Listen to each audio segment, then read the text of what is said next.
titles like girlfriend, titles like baby mama, titles like wife, and even wife. Because I would rather for someone I love to be my girlfriend and be happy than to be my wife and be miserable. See, let us talk like men to our little boys. See, I think I was about 8 years old when I fell off my grandmother's porch. See, my leg still bears the scar. Blood was everywhere. And my uncle told me, boy, you better not cry. You better suck it up. You better be a man. So I equated being a man with not crying. So when that woman told me that she wanted to leave, it was my heart that told my mouth to say, two people in love can conquer anything. It told me to say that you and I together are something special, but since I never became one with my emotions, it came out like, you better sit your ass down. See, those are sort of like men to those who think they have graduated out of the age of racism. Because in 2014, you will get your nigga reality wake-up call, but where your nigga license? But where your nigga registration? See, in the eyes of your oppressor, you never get bent. See, if you're rich, you're rich. If you're poor, you're poor. But if you go to school and get educated, they call you educated. From that day forward, I decided that I would walk like a man, that I would talk like a man, that I'd be a better man to my little boys, that I'd be a better man to my little girls, that I'd be a better man to my woman. And for anyone that doesn't understand this poem, come and we can talk like men. Thank you guys.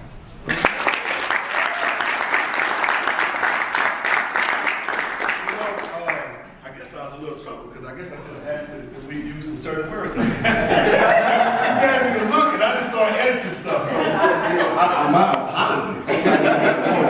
Rain. Everybody, anything good today? Yeah. So check this out. This is what we're going to do. I'm Jesse Week. That's not my biological name. My mother named me Antonio Mack. But that's the name I go by as a spoken word artist. We have a tremendous event planned for this evening. The biggest thing I want to say, I'm going to do very quick, is that everything that you see in things like this, it's not just an event, but it's a movement. And it's very important. If you can make it, I have a good friend of mine that told me if you can do 1 day, you can do 2 days. So if we can do 1 year, we can do 2 years. If we do 2, we can do 3, so on and so forth. The movement on the roads. Last year was a few less people here. Now we got a few more. Next year we're packing more. Next year we have to go to the auditorium. All right. So with that being said, we're going to make sure our time is very strict this evening. Please don't let me have to come give you the cut it short, wrap it up now. Please don't let me do that, guy. But I will do it. I'm not going to do this. All right. I'm not scared. But next we're going to introduce our host, Miss Tyrese Bussey. Tyrese Bussey. Did I say that correct? Mr. I apologize. Y'all give it up for Mr. Tyrese Bussey.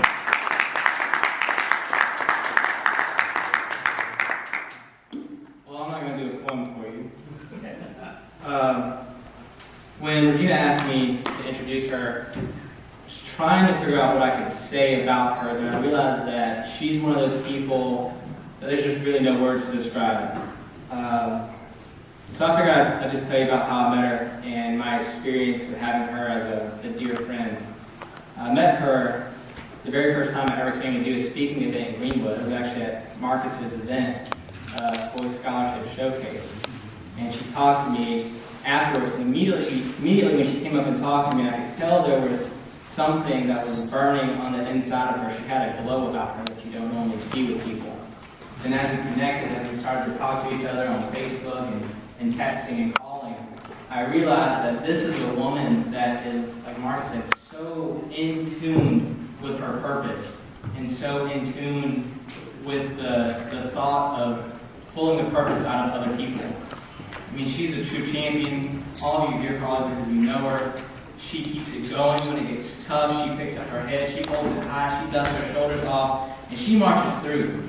She really lives out this thing, you guys. And I'm so excited to be here with her. I'm so excited to see what this is going to be. So we all please stand and join me in welcoming the legend herself.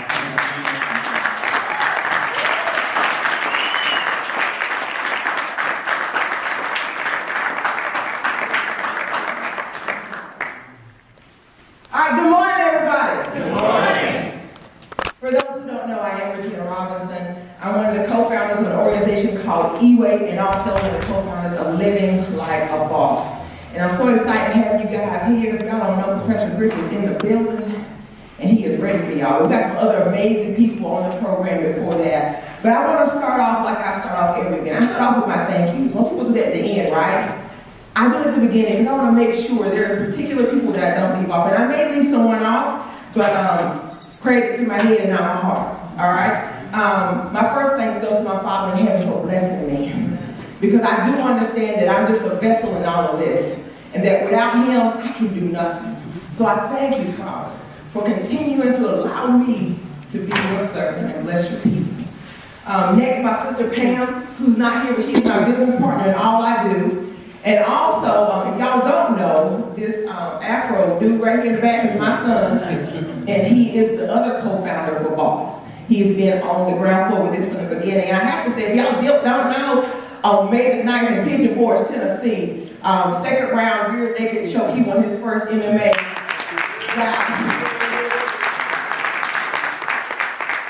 We on the way to the European Championship, if y'all didn't know. All right? So we got shirts in the back, because that's the official, what we call fight day shirt. I just want to say that out there. All right. Some other people in the room I want to mention real quick. Nadine Gilchrist, Rejoice, 1090.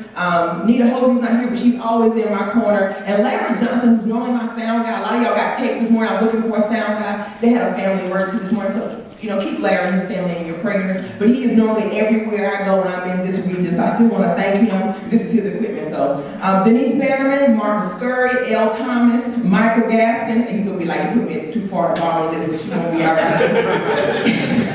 I know you, and all your staff, Michael. All of our vendors, Mr. JB in the back, who's making you guys an amazing lunch. Miss Patricia, who stepped in the last minute to be our photographer, and Miss Belinda and her husband as well for helping us with sound and video. And I want to go ahead and recognize my sponsors up front. And so as I mention your name, please stand. So this is where you get to be first. Michael Gaston, will you please stand? Michael is the CEO and president of the Social Change Initiative. He is also the executive director of Greenwood County First Steps and founder of the Fatherhood Initiative, Real Fathers for Dads. Michael, we thank you for sponsoring this event. All right, Steve Coleman. You can stand up for just a minute. Y'all give Steve Steve Coleman is the director of Project Genesis here at Piedmont Tech, along with some other great programs. I really need to talk to Steve about what he's got going on here at Piedmont Tech for our young men. Also, if you didn't know, he has a new positive community paper online called OurPeopleToday.net. And if you haven't checked it out, or you're looking for a place to find some positive news about our people in our community, go and look at Steve's paper, all right? And last but certainly not least, that we are so glad you are in the room today, brother, Mr. David Kane. Please stand. You guys give David a hand. David is the CEO of 316 Consulting LLC, and he's also an accomplished author. If y'all haven't read his books, get his books. The very first book he wrote, he was here in Greenwood, and I still have it, The Making of an Eagle. Amazing, amazing book. So, David, we thank you for continuing to bring your love back to Greenwood, South Carolina. I don't take it lightly, the opportunity to stand before you guys and share my heart for just a minute. I'm going to cut my thoughts down because we have to stay on time and on task today. But I do want to talk about how this event got started and why we are back here again a year later. As I've traveled, I've had so many men to say, you should do for men the same thing you do for women. And my answer was always the same. That sounds great, but a man should do it. That's out of my lane. That's not what I feel like I'm called to do. And then one night, Gabriel and I were having a conversation in our home. I said, what if we just facilitated it? I don't have to be the one ministering or talking that day, but what if I just facilitate getting amazing men to come to one location and minister to other men? And that's how Boss got started, right? In our kitchen, we wrote down the acronym, everything. And it's interesting that 4 years ago now, I had a pastor in Tabor City, North Carolina, prophesied to me that this would happen. And I didn't believe him. I didn't believe it. He said, you're going to minister to men, same way you minister to women. I said, okay. But here it is, it's manifest right here in my life, and I'm thankful that God's allowed us to be a part of this. BOSS does stand for business, occupation, service, and significance. And it is our goal long term, because you have to understand this is what we call ground level, stage 1 BOSS. It is our goal long term to have a full day or weekend of events where we're able to teach on these topics and basically to spread them out. Business, teach about starting your own nonprofits, teach about starting your own business, how to write a business plan, things of that nature. We want to be able to bring people people into a room and give them information they can go and put into place in their life and change. It's not about us having a meeting or an event. It is about a movement that changes a people, that changes a community. Does that make sense? So this is what we call ground level boss. And we will move from here and do bigger things. Yeah. So that's where we're going, L. Thomas. The goal for today is very much what the goal was for the first boss event. And there were some things that Michael and I talked about that we wanted to happen from the first one. I do believe we are revisiting that moment and moving forward. Here are my goals for today. Number one, to share information and resources where you can get more information and assistance. To get you thinking about what you can do in this community. To help connect you with those in the community who are already involved in a great work so you can do more work. That's important to me. You know, a lot of you are doing various things on your own, but if we were to unify and work together, we get more work done. So it's important to me to have the doers in one place so you know who you are, so that you can get together and do a greater work. Number four, provide the opportunity for networking. And number five, to challenge you to be better. You know, my vision for this is huge, and it gets bigger every day.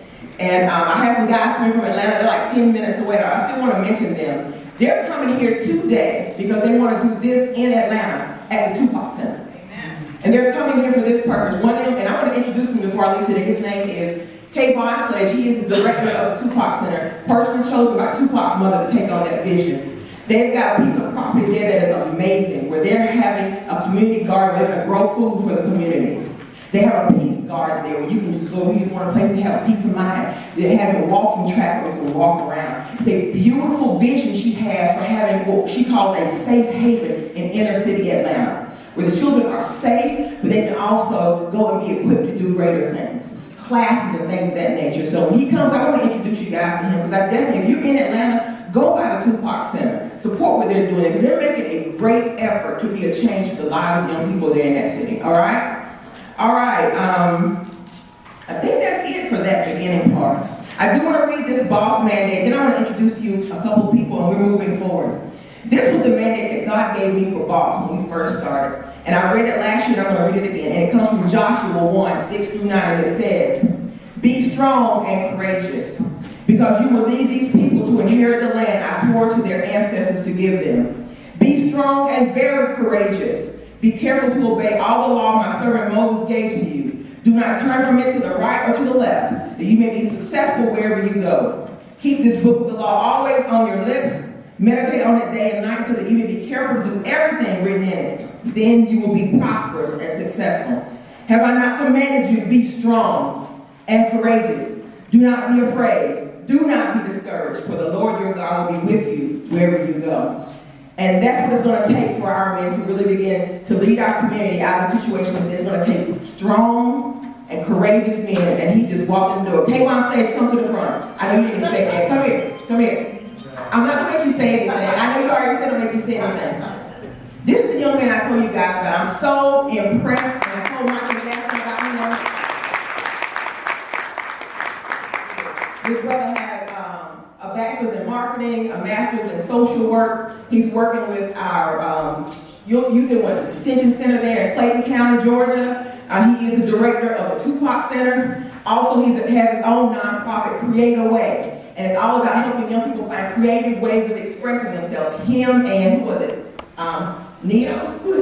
Him and Neo built a recording studio inside the Tupac Center, so these kids can come in and learn about creating music and create their own music. I want y'all, I know I'm not gonna make you talk, but y'all need to talk to this brother. Help him do some great work wherever he goes. All right, thank you.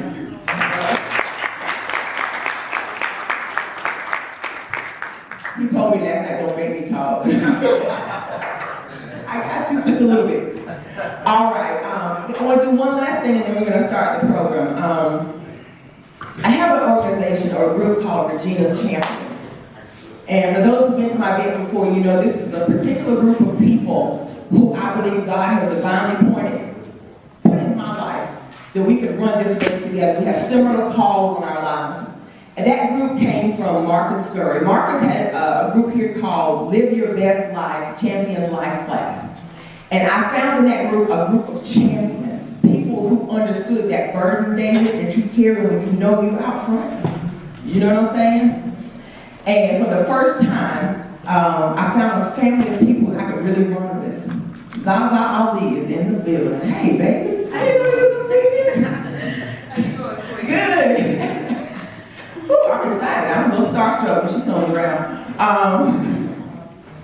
But at the end of that life class, I presented every champion in that group a medal that represented to me what I believe they brought to our organization into this world. And if you're a champion and you're in the room, I want you to come and stand with me. Because I want everybody to see my whole champion family. I've been blessed. Marcus Scurry, his medal says hope. Quantina Wright, her medal says service. Denise Bannerman, come on in here, Denise, her medal says peace. Angie Lomax Lee, her medal says determination. Lamont Wright, his medal says courage.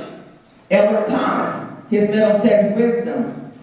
Gabriel Robinson, his medal says warrior. And the newest champion, I just saw him, Sporadic General, where are you? Come on to the front.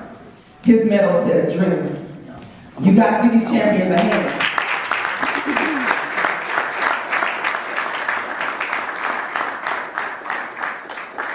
We're presenting a new medal today. There's some people that when they come into your life, they change your life forever. You can actually divide your life into two phases, before you met them and forever. This person has challenged me more than any human being I've ever met in my life. We probably argue more than any human being on the planet.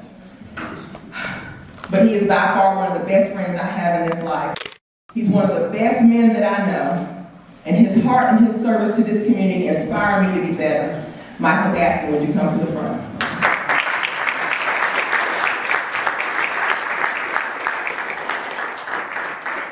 You know, he said he didn't want one. He said he gave me everything.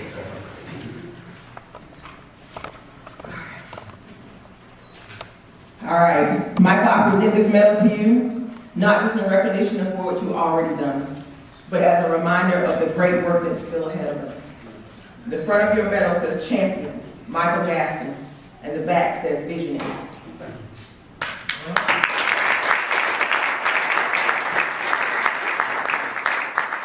All right, that's it. Johnny C. Weaver, it's your program. Thank you guys.